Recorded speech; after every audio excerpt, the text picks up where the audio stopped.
Hello and welcome to Talking Some Warhammer Renaissance, specifically Moments of Consequence with Barrett and Jake. My name's Barrett, and with me I have my friend all the way across the country, Jake. How are you doing this evening?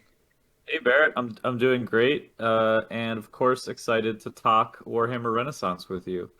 Me too. It is, I think, safe to say both of our favorite games, especially when it comes to our tabletopping games and hobbies. This is by far the best game that we play and our most favorite. Would you agree? Absolutely.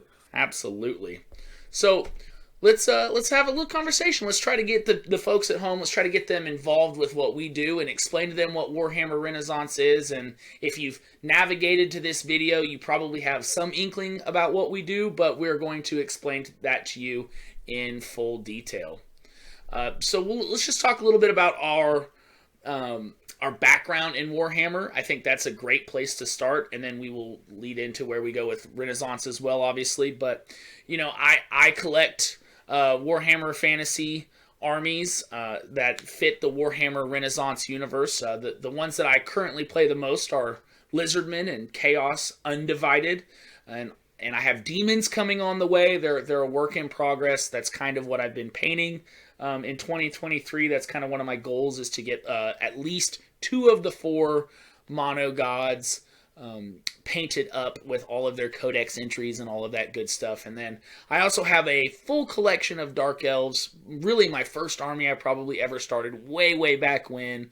However, it is all in a box, and it is not able to be played with. It's got so much work to do. I've got to strip a lot of stuff that I don't want anymore, or paint jobs that I want to replace and redo. So that's just got just a mountain of work, and that's why it's great as a lifelong hobby. I'm excited to crack into that at some point. I'm from Southwest Missouri, the Ozarks, the hills of the Ozarks, if you will, if you're familiar with this region. And I've got two kids. Both of them watch me paint, see me hobby, and are eager to get into it as well. However, they're very young, so they're just not quite old enough yet. But my oldest is 8, and I'm thinking around 10 or 11, I'm going to give him a little 500-point skirmish battalion, if you will, and play some games with him as he starts to get older and older and more mature and understanding. So I'm a teacher. That's what I do professionally. I coach basketball. I'm in the middle of basketball season, and it's a little crazy that I decided to start all this at one point. But yeah, that's kind of who I am and the armies I have and what I do. What about you, Jake? So I have my first army ever was Skaven. So I have a Skaven army that, dates back to my childhood, that has, had many additions along the way and been tuned up at different times for different editions. I have an ogre army that I picked up during 7th edition. High elves that I collected and painted as my main army during 7th edition. And then Warhammer Renaissance hit kind of set off a painting renaissance for me. And so since it came out and I started playing again, I've painted an Orcs and Goblins army that's really extensive. I had actually collected the miniatures already, mostly. An Undead army, a Chaos Tzeentch army, and then I added a Khorne contingent, and now I'm working on a Chaos Undivided contingent. So quite a few armies I'm lucky to have, That's and awesome. have definitely spent a lot of time painting over the last 3 years. Um, I am living in Vermont, so quite a ways from Barrett, and we have not met each other in person. We have mostly just chatted on the phone and over the Facebook group and whatnot. So it's cool to be deepening the connection by doing the podcast. Absolutely. Um, yeah, and as a profession, I am a psychologist. Oh my gosh, that's so cool. We won't say which one, but like university, high school, private practice, where like generally where are you at? Mostly private practice. I up until very recently, I was teaching a class as well. So Awesome. uh, done both. Yeah. Very cool. Very cool. Yeah. So we're both teachers. Yes, That's our yes. that's our Both have a common ground. passion for reading, learning, and sharing that knowledge with other people. I definitely feel that when I'm playing Warhammer Renaissance with my friends. And Speaking hopefully of, that'll mean we're both good at talking to people I and explaining things. I would hope so. I would hope so. We both have extensive degrees in it. Yep. Yeah. So, speaking of our friends that we play with, let's talk briefly about our meta because I really feel like that shapes the your opinions. It shapes the way you view the game of Warhammer Renaissance. So, I'm just going to talk in very much generalities. I've got a local couple, a husband and a wife, who play in town. Play two different armies. In fact, their collection is growing. It seems like every 3 months they'll surprise and do what we call a codex drop, where an army that I've not read about or not seen.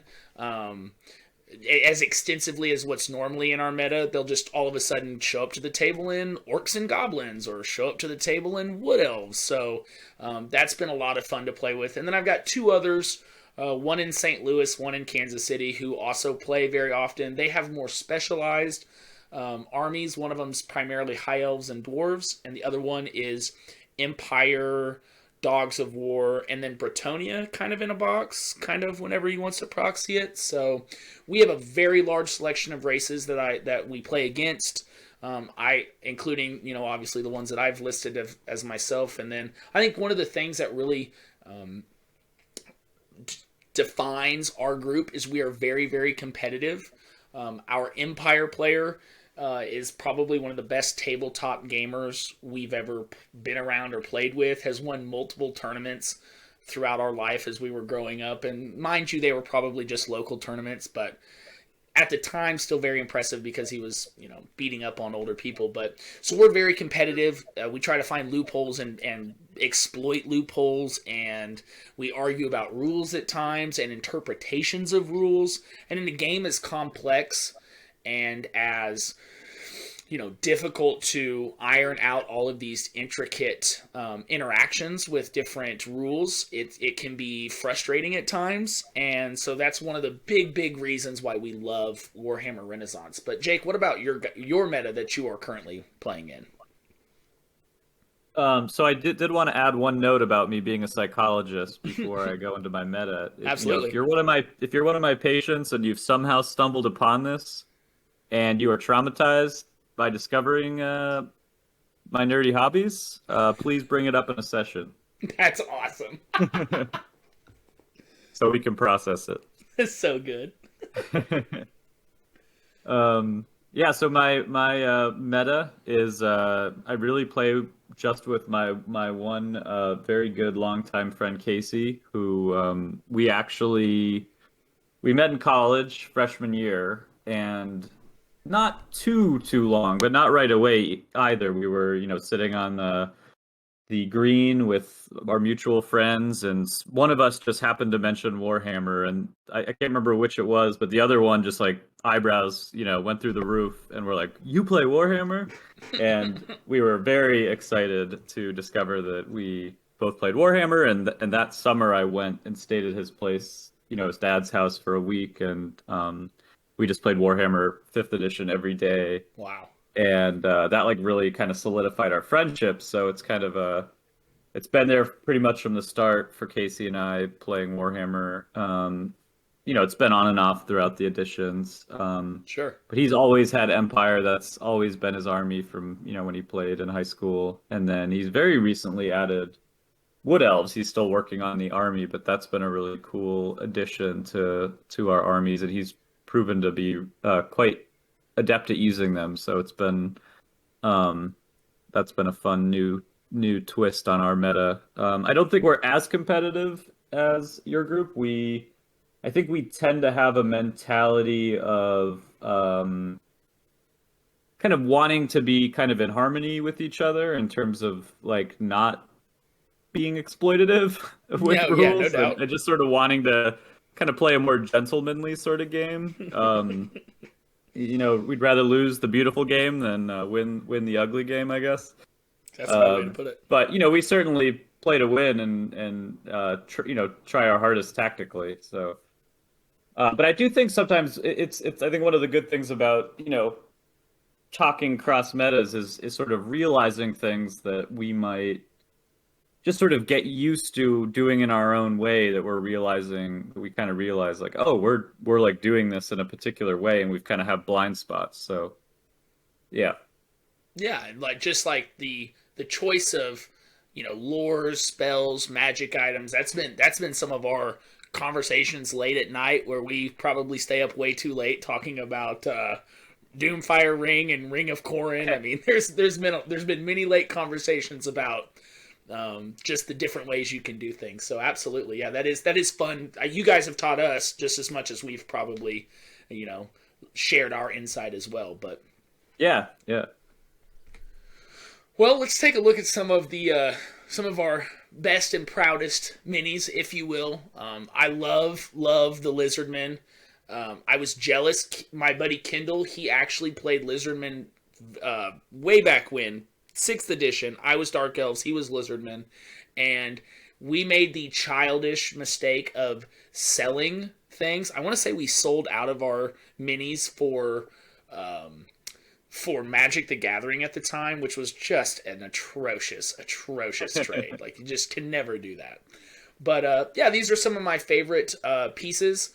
I'm really quite fond of my Slan at the bottom right that you see. That's kind of like the living Slan Mage Priest that I use.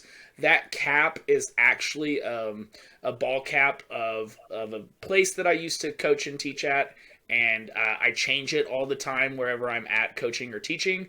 So like that's kind of like a little green stuffed ball cap, and I'm just always been he's kind of always been my uh, model representation, if you will. He's your avatar. Yeah, that's my avatar. Absolutely, that's my avatar. So yeah, and then I'll just briefly talk about my other favorite. I think the Lizardman Slan are some of the coolest models, stat wise, lore wise, the tactical viability, just all around, just some of my absolute favorite pieces. And that Slan in the middle of our screen is actually a mummified Slan Mage Priest. So I've actually hobbied him and modeled him to be a stone, kind of like a coming to life, if you will, uh, Slan Mage Priest that was obviously immortalized in some sort of stone, and then um, carrying him. I did my very best, and I'm not quite as adept a painter as you are, but I'm learning. I love it. I use a lot of contrast with my work to speed things up. That's my biggest thing is I'm just not patient enough. But I painted the four Tomb Guard. I'm sorry, Temple Guard. I painted the four Temple Guard ethereal and kind of put that little smoke cotton ball underneath. So those would be my two favorite minis that I've got. Looking at some of Jake's most excellently painted minis, and you've actually even got an Instagram, and I'd love to hear about both of those. Yeah, so yep, these are some favorites I pulled out of the collection. The Boar Boys and the kind of Chaos Undivided stuff in the middle are recent. Those have like been completed in the last month or so. Um, the Wyvern Rider and the Zombie Dragon are favorites. And I mean, I guess they're all favorites. Actually the Flamers, I love how they came out, and they're actually kind of a funny story because they came basically painted in that they were just like an eBay purchase, and they came painted like basically in that scheme, but just really crappily. And I just was like, let me just give these a quick touch up, and it was one of those really fun paint jobs where everything just worked really well and really easily, and they just came out great with very little effort, and that's my favorite kind of painting. They're so awesome. I was going to ask you about that at the very end, but we can go ahead and talk about it right now. Like I was like, man, those Flamers, not only are they the OG sculpts, but they are also painted just so awesome with all of those cool Zinchian colors that Yeah, too the cool, colors man. worked really well. It was funny to get these from eBay and just be like, I guess I'll just stick with this color scheme. Very rare. They're actually not the OG though. There is one generation before those. Really? Yep. Wow. I love those. I'm going to have to go look that up after we get off here. Yeah, they're funny looking. There's like just two scopes, but they're different. They have like a but anyway, yeah, you'll look them up. Yeah, no doubt. Those are awesome, though. Those are awesome. What would you say your favorite, if you had to pick one piece? You're such a fantastic painter. What would you say your one piece? You're going into a Golden Demon painting competition. What's Oh, your one geez. guy you're going with? Oh, that's tough. I mean, I did have a lot of fondness for the zombie dragon because I think the colors that I picked worked really well together. Mm-hmm. The rider I don't think is anything that special.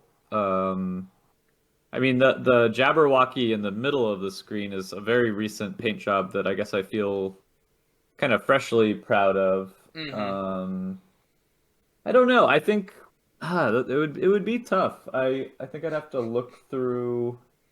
I think if I entered a golden demon, I think I would actually enter probably a regiment. I think I'd have Ooh, a better okay. shot.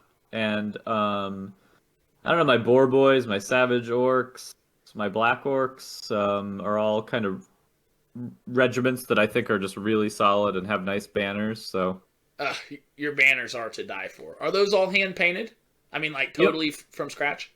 yep. Oh, wow. That's incredible. That is so good. I if you would have said those were computer generated and you just like did the whole like glue like get them that oh gosh, what's that paper called? Anyways, that paper where you kind of get it to stay solid and hard after a while after you treat it, I would have Yeah. totally believed you. I'd have totally believed you. Yeah. Well, shoot, we are obviously both very invested into Warhammer, and so we're going to kind of start to bring it up to speed with where we're at with our background in specifically Warhammer Fantasy, but then also into how it kind of went into Warhammer Renaissance. So I'll just kind of start and explain real quickly what my background was. I played since I was 13, and that's like 20 something years ago. So I've played forever. Obviously on and off, as I think most of our listeners would like relate to. I think that Warhammer is more of a lifelong hobby and not something that you just kind of jump in, go really really hard, and then like you just cash out and sell everything out. It really does kind of feel like a slow burn, with my experience and everybody I've ever talked to about it. So we played in the start of sixth. My two buddies, Kendall and Nick, both my out of town buddies, they both got me into it, and I just was hooked ever since. I loved the Dark Elves. I thought, Kendall at the time was a high elf player, and he's my best friend, but also we're super competitive, and we kind of have like that Ash Gary rivalry from Pokemon Red, which is ironic because we both played Pokemon when it first came out, and we were both very much rivals. And so he played high elves, I played dark elves. I got my teeth kicked in pretty much all throughout every edition. I was not the best general, not a really good painter, but I just liked it. I enjoyed playing with my friends, and Kendall also had this really, really unbeatable dwarf line, and so Kendall and Nick would go after each other all the time. Dwarves versus empires, these epic fights that they'd come away at the last second. Somebody would barely get a unit to run, and that would be the difference in the points. And I was always just kind of third fiddle, and that was fine. But there was one spell was the reason that right at the start of eighth we decided to take a break, and it ended up being a very very long break, which coincided with us going to college and kind of parting ways and having different interests in that stage of our growing up and maturing. We just kind of had wanted to go out and be on the town and do other things and play Warhammer. But one spell, so I casted the new Purple Sun of Xeris. I can never pronounce his name. I'm gonna go Xerius, but Xerius. that's Xerius. what I need that's what Balder to swoop in from the top, from just the top rope, and tell me how it's pronounced. Like I need somebody to come in and tell me how it's pronounced because it's different every time it leaves my mouth. But anyways, I casted Purple Sun, and it was against Kindle's Dwarven line, and he had basically ran the same line for like the same gun line for most of sixth and seventh, which consisted of Ironbreakers, 2 units of warriors, Quarrelers or Thunderers, whichever one he was feeling spry with that day, 2 stone throwers, a cannon, and either a flame cannon or I want to say organ gun. Yes, organ gun, because Empire had the Hellblaster. So yeah, organ gun. So he had this basically the same list all the time.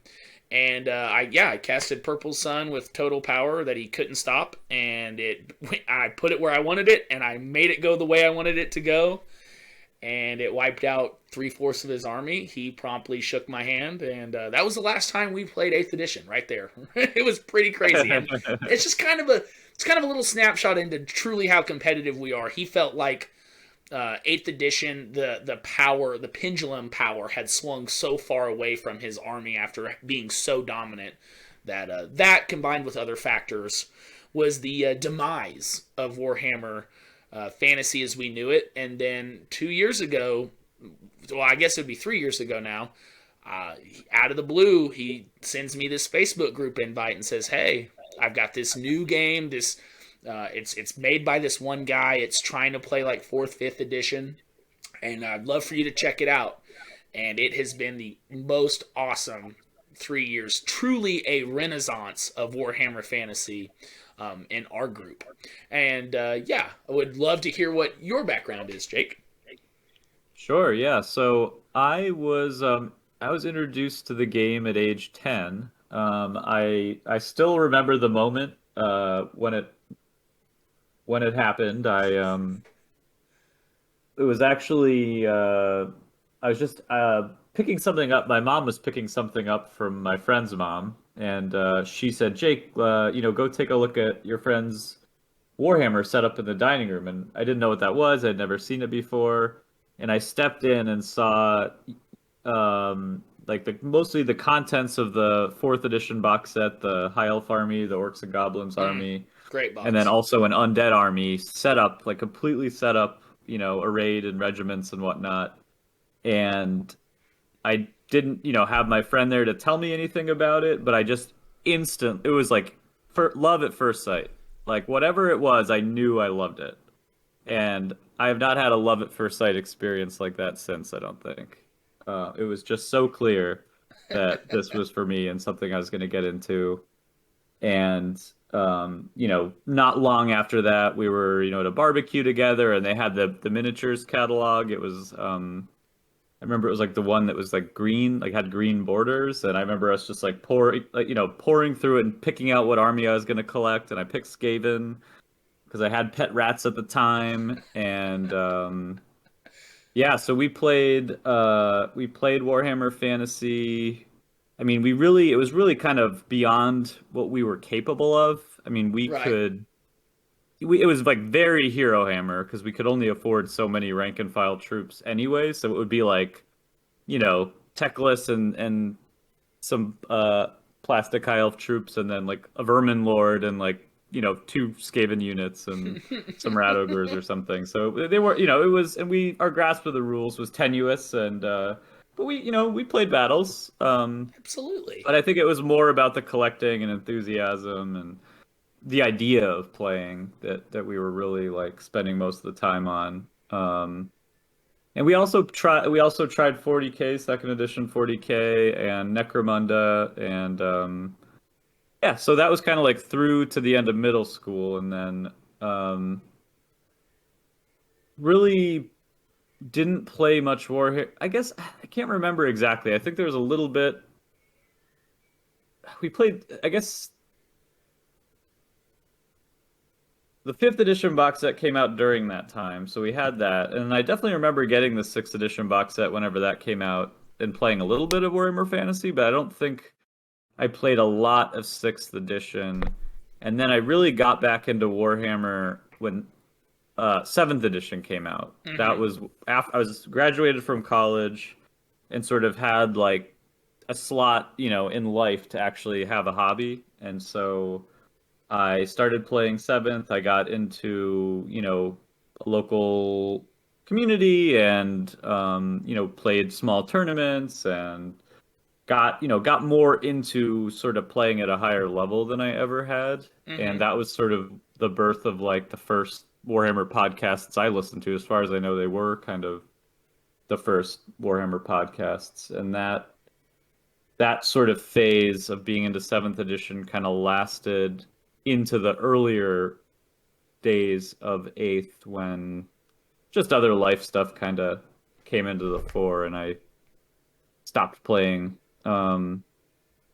So yeah, so it wasn't until Warhammer Renaissance came out that I have played. So it really was a reawakening of playing Warhammer Fantasy, and yeah, it was great because I mean I already had a pretty decent base of painted stuff, and then a lot of other stuff that had been collected but not um, actually assembled and put in, painted and so on and so forth. So, yeah, I mean, Warhammer Renaissance, definitely my favorite edition. It captures the magic of fourth and fifth, which has always sort of been my favorite in terms of I don't know, just the approach it took and the sort of all the different kind of options. And I didn't really like when it got more streamlined in sixth. Um, and yeah, so I guess that's my Warhammer history in a nutshell.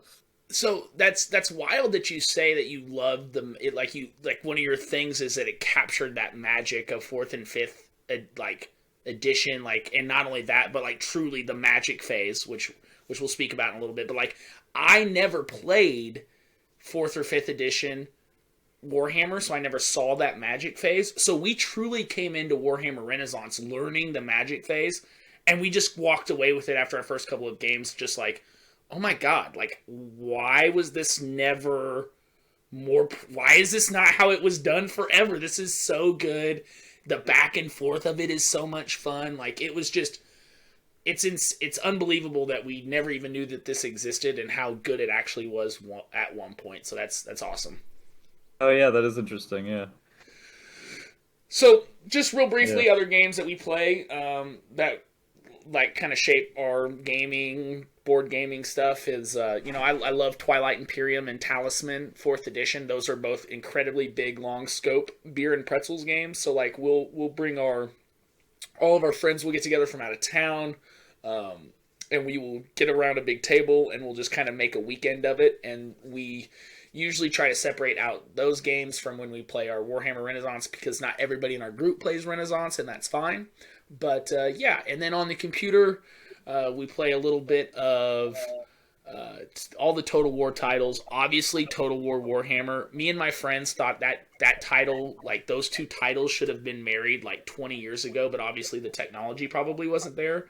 We really feel like that was like one of our group's like $1 million ideas, that if we only knew how to code, if we only could code, we would have been able to just make all the monies, because we've clearly seen how popular Warhammer Total War 1, 2, and 3 at the time of this recording. We've obviously seen how popular those titles are and how much money they've made that company. And yeah, and then some Paradox titles, but those are just deep strategy, Hearts of Iron, Europa. But those are some of my other games. What about yours? Yeah, well, the computer game that's really stuck with me in a way that I guess is similar to the way Warhammer has stuck with me is Heroes of Might and Magic 3. Mm-hmm.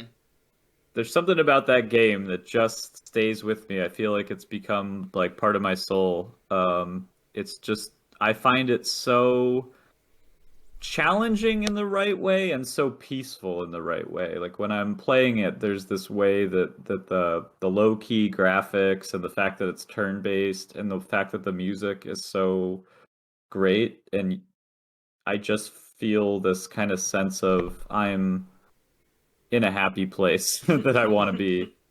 And that I can kind of stay in for like a lot of, I don't really play a lot of or I really don't play any computer games, but I definitely don't tend to like the high level of stimulation from 3D games. I mean, it's okay, but I wouldn't stay there long. Whereas the 2D graphics of Heroes of Might and Magic 3, I feel like I can really just kind of like dwell there, and it's nice. So yeah, there's something about that game that I love, and they actually there's a Kickstarter that's wrapped up for a board game. So I, Oh of course, wow! pledged for that. You'll have to And let me know how that goes. That sounds awesome. yeah, I think it'll be cool. If nothing else, I'm gonna have a ton of Heroes of Might and Magic 3 miniatures to play with. So yeah, and I do play other board games with non-Warhammer friends that still want a game, and my two of my favorites of the past 5 years are Terraforming Mars. I think it's just such a good game in so many ways, and then Pandemic Legacy 1 and 2 just were just great gaming experiences too. Wow. I have never played any Legacy game. Am I missing out, or am I not missing out? I mean, Pandemic Legacy is the only Legacy games that I have played, but I thought it worked so well. Oh wow. Like I was just blown away by how well it worked. Like it really worked. I makes me think. I wonder if there's any way we could try to get like some sort of campaign or Warhammer Renaissance Legacy campaign going on. I think there could be some potential there for some crossover, maybe. Yeah. All right, Jake. So we've talked a little bit about our backgrounds, why we've played, how we kind of came into Warhammer Fantasy, and now to the real meat and potatoes, the selling point for our listeners out there of what makes Warhammer Renaissance different. And if you might be somebody who's never heard about this game, or you're just kind of browsing this video out of curiosity because of the various things out there might not be what you want them to be. I know Old World has not come out yet. Let's talk just a little bit about what makes Warhammer Renaissance different. If you could just on the spot give me like a sentence, what makes Warhammer Renaissance different for you?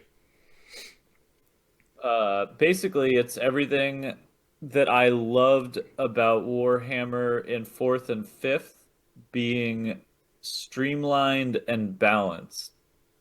Ooh, that's good. That's a good sentence right there. Streamlined and balanced.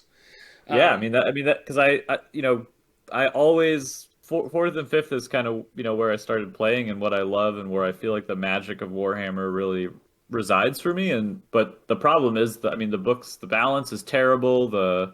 It's just not, the rules aren't really as good as they could be, and taking that as the sort of center point. I mean, I think that the priorities Balder had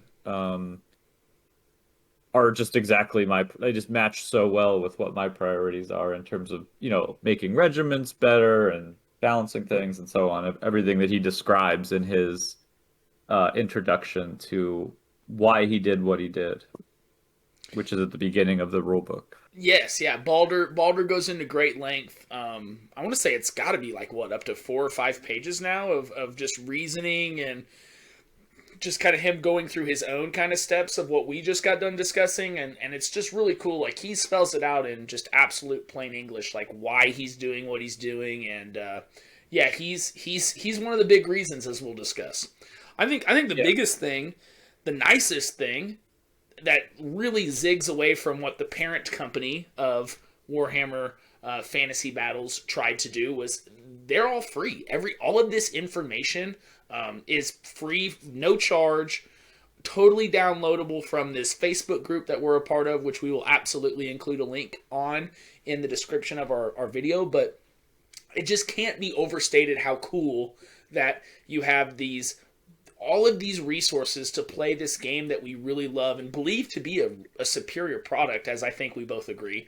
It's so amazing that they are free and available as a downloadable PDF. I've got them all printed off. I did that starting January of last year. I did that for all of my friends. I printed them all basically their own 3-ring binder codexes of all the armies they played plus the main rules, and I just got done when I saw them all a couple weeks ago.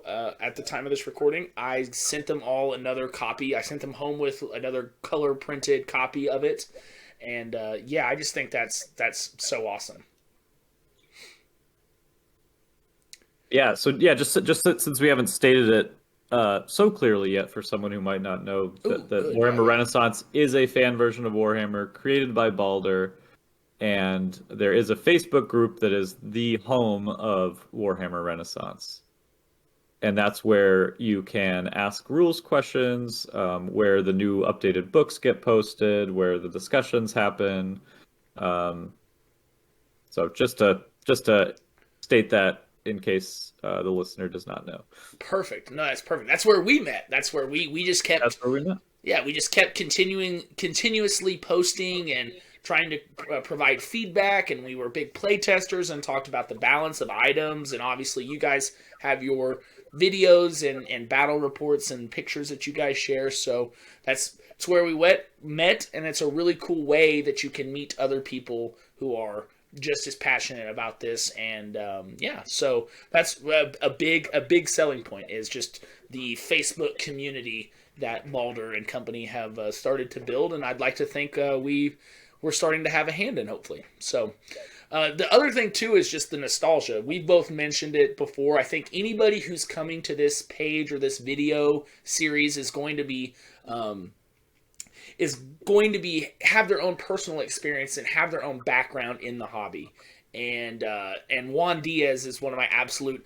You are a great sculptor if you go by the name. Like, if your minis go by their name, the name of the sculptor, like, that's just another level. And all those old 4th, 5th edition minis, and even prior to that, were sculpted by someone out of Europe named Juan Diaz. And it's my joke with my friends all the time, it's like, if he could sculpt a rule set, this is what it would be. We've got all the classic armies that, if you're a Warhammer Fantasy player from the olden times, that you're going to be familiar with.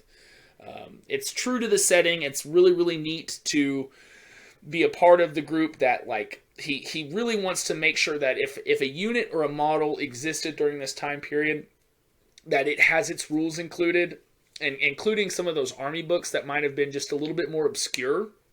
He's definitely worked with different members of the community to bring those races. Kislev is one that has a trial rule. I want to say ogres as well.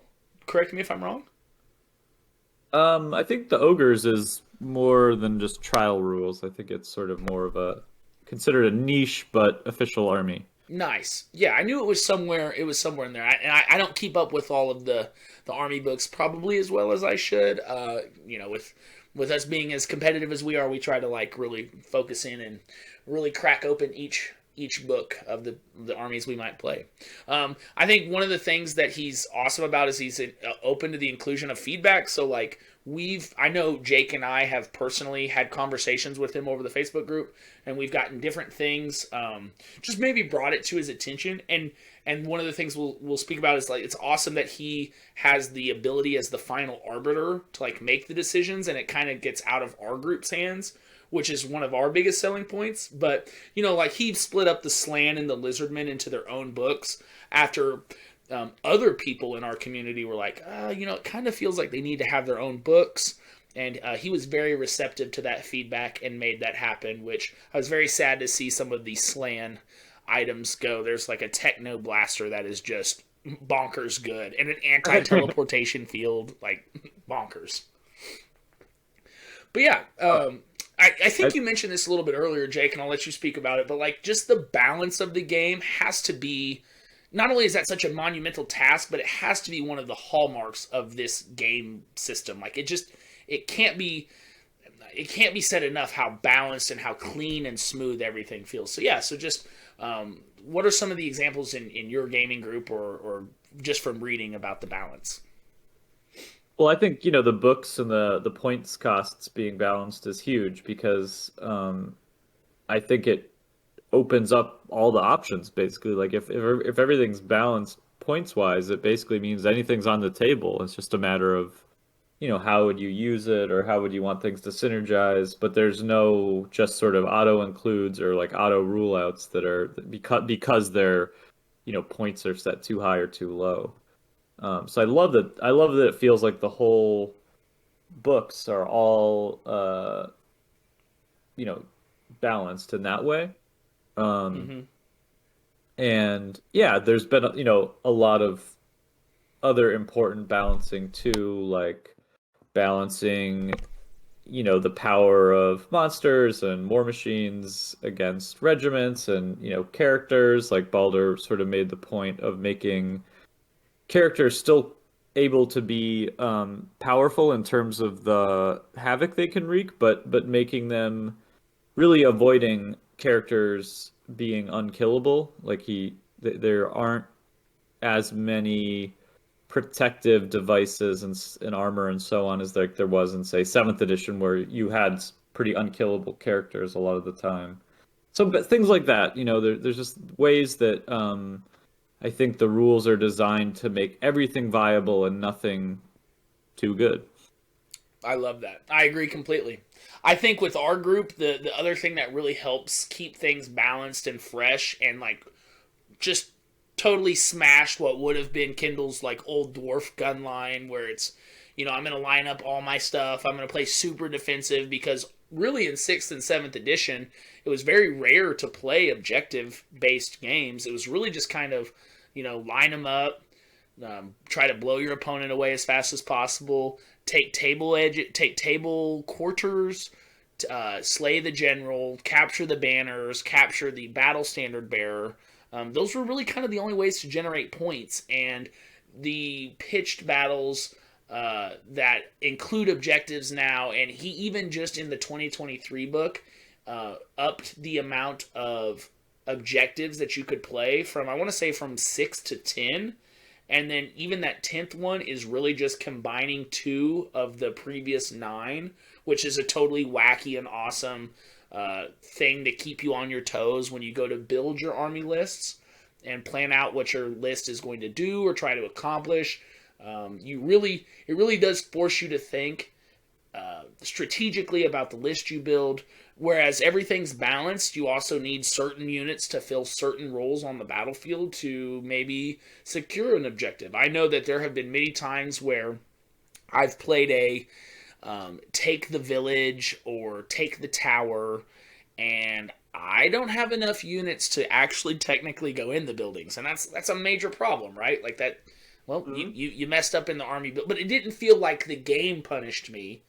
It felt like I made the mistake of not building the correct more balanced approach list. So that's Yeah. definitely one of the things that I really like about it, is its objective system. Yeah, and I think those sort of things like help keep the game sort of in a way being what it should be. Like it like I think in sixth and seventh they sort of made these rigid army building books where it's like you have to have 3 core units. You can only have 2 special, whatever, 3 special, whatever the breakdown was.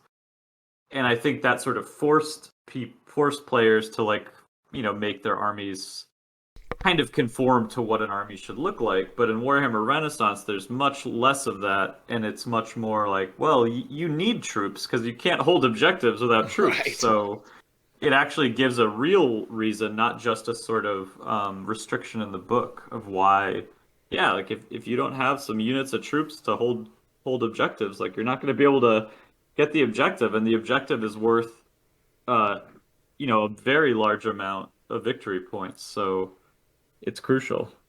I would agree. I would agree. I think finally, I think probably the biggest of all of them, and I feel like they're all big. That's why we listed all of them. But I just can't speak highly enough of Balder. He is the visionary. He's the guy who put this group together. He put these rules together. He spent a ton of time developing and perfecting these rules, and he's very inclusive with our community. He's willing to talk to you on Facebook Messenger if you're a part of the group. He lives obviously across the pond, so his time, you might message him at 8 o'clock p.m. at, your time, but that's probably not 8 p.m. his time. It's going to be much later there, and so sometimes is a little the time difference might make it difficult to get back to you, but always answers our questions within a timely manner. And like I said earlier, we try to bust games. Like I think that's probably my group's best calling card, is if you have a mechanic that does not feel right. If you have a mechanic that feels very gamey, or like I don't have any interaction and you just auto win, our group is very quick to pick up on that. And it really turns us off from a lot of games. We cannot get back in as a group. Like, we can't get back into games like Warhammer 40K because there are those auto wins. There's nothing you can do about the combo I'm about to pull off. And that just feels really, really bad in a very competitive group, because then you're chasing models, you're chasing the new hotness after rule balance and stuff, blah blah blah comes out. So, having a person that can take those first, can just create a system that doesn't include that auto win, you don't have any agency situations. Taking that out of the game completely feels just incredibly refreshing. But then on top of that, to have somebody who, okay, you do find that loophole, like, okay, how does this terror work in reaction with, random movement, for example? If you have that question, or you have that situation come up, even if you can't, even if it's not something where you can put it into the rule book, Baldur can still give you an answer, so that when your individual group comes across that again, you can always go back and reference that rule. Gosh, what am I trying to say? The rule clarification. Yeah, the ruling, it's right in front of me. The ruling that Baldur gives you, and you can go back and look at it. We actually have a document, a Google Doc that we all share, of just the questions that we've asked as a group and the answer that Baldur gives us, and then we use that document to continue to ask questions, and we just submit those questions. We kind of just dump them on the Facebook group every couple of weeks or months, and just let Baldur. It's a lot of fun. Just let Baldur come on in and start making decisions. So Yeah, it's pretty great. that's very cool, and I like how too, like if there's something like a something that's clearly not covered in like he'll ask you to propose a solution, like if not so much where something needs a ruling, but something that's just sort of missing, he'll ask to, if you have a solution in mind of how you think it should be, like feel free to propose it, which I think is great. And yeah, I think he does a great job as a leader, by really including everyone and really allowing discussion and really taking in other people's ideas, but also serving that function as the one who has the final word and the one who makes the final judgment. And yeah, I mean, certainly you and I and think highly of his judgment. Like I think even times where I've sort of been at odds, like advocating for something, and he said no, I've looked back and been like, yeah, he was probably right. I remember I was doing some editing of the vampire book, and I just got like really into it, and I had this idea that vampires like should be able to take, I don't know, like four like bloodline powers and magic items like shouldn't take the same slots or something, Oh, because there's brutal. so many cool magic items and so many cool bloodline powers, and it seemed like such a shame that on a vampire lord you could only take three, and he was just like, no, like they'll be too powerful, and I was all bummed. But yeah, looking back, I mean, he was clearly right. Right. No, vampires. Thank goodness that doesn't exist, because vampires have beat me single-handedly. I feel like I've got their army just on the back ropes, and yeah, some vampire will come out just swinging with, like things that those bloodline powers can't be just negated by the Abolisher Blade, which is an item that basically says all other magic items don't work. Well, bloodline powers aren't a magic item, so my entire vampire kit still works, and it was a sad day when I got beat by that. One of the things that we have both had a great conversation about, and we really would love to share with you all, the listener, is this idea of moments of consequence. And it's kind of what we decided tentatively currently to name the podcast, because it is so cool, and to listen to Jake explain it is just a lot of fun. So take her away, Jake. Moments of consequence. Yeah, so this is kind of my phenomenology of why Warhammer Renaissance is such a good game, and what, not I mean, I think other editions of Warhammer have some of this too, but it's really kind of come through in my experience of playing Warhammer Renaissance battle after battle, and kind of thinking about like what makes this so satisfying as a game. So Warhammer, it isn't just a strategy game. It's also a simulation of a battle, that's made relatively concrete with the miniatures and the battlefield and the terrain and so on. And it's a game that generates a story that unfolds according to the decisions the general makes and the many fateful rolls of the dice. And like all stories, there are moments of consequence in the course of a battle, moments that punctuate the narrative with significant change. Strung together, they create an unpredictable and exciting sequence that continually challenges each general with new circumstances as they unfold and add up to a memorable story in the end. I'm talking about moments like a devastating spell going off, a key character being slain, clever maneuvering that forces an enemy to flee or surely be wiped out in combat, a perfectly placed stone thrower shot, and so on. Perhaps the most memorable are the surprising ones. A Corn Lord missing most of his attacks and ending up on the losing side of combat with a much lesser opponent. A bolt thrower shot that snipes a powerful character off the back of a mount. A typically stalwart unit failing a routine panic check. A pump wagon rolling a 12 for its move and improbably reaching the stunned enemy. The rule set of Warhammer Renaissance seems to be excellent at facilitating such moments of consequence. I think it's the movement phase especially that makes up so much of the strategy dimension of the game.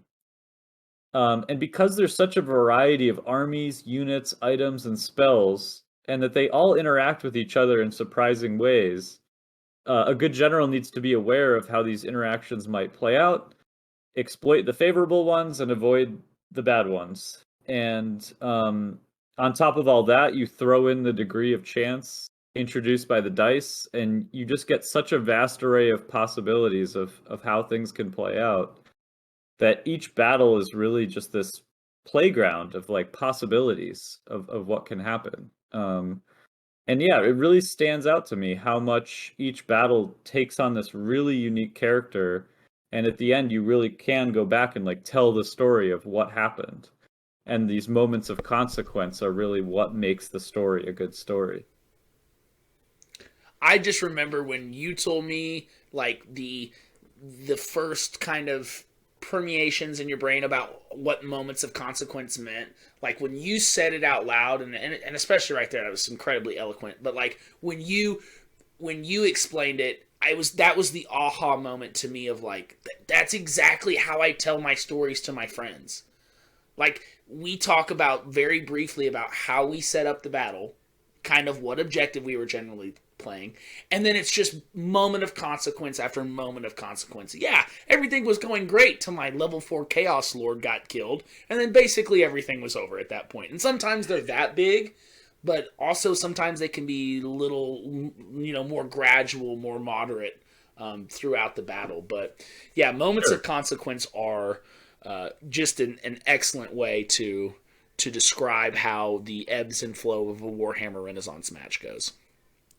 Yeah, and just to provide a sort of contrast, I mean, I was playing, I don't know, maybe 5 years ago, I was playing 40K, and I found that what was often very disappointing about it for me was that battles didn't really seem to have the same degree of moments of consequence. They seemed more like I shot all my guns at you and you shot all your stuff at me, and like this died here and that died there, and one of us ground the other one down faster, and it just didn't feel like a story emerged. It just sort of felt like all you could tell was like units being eliminated, and I don't know. It didn't come to generate these memorable moments in the same way.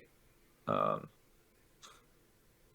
No doubt, and it just goes back to I just think about that purple sun that I casted 2 decades ago, and what a moment of consequence that was. Little did I know that was going to end our Warhammer Fantasy yeah. experience for quite some time. But just what a fantastic way to put it. Moments of consequence, and that's really why we think this is the best game that we play, and why we continue to come back to it, and why all of our friends who do play it with us. It's quickly and very easily everyone's favorite tabletop game. And we highly encourage you, if you haven't tried it already, if you haven't given the rules a read, highly encourage you to do that, because we really, really believe that this game has just an incredible amount of depth to offer, and doing so from a balanced and thoughtful place. It really is just the best of all of these different worlds colliding into one awesome, awesome game. Couldn't agree more.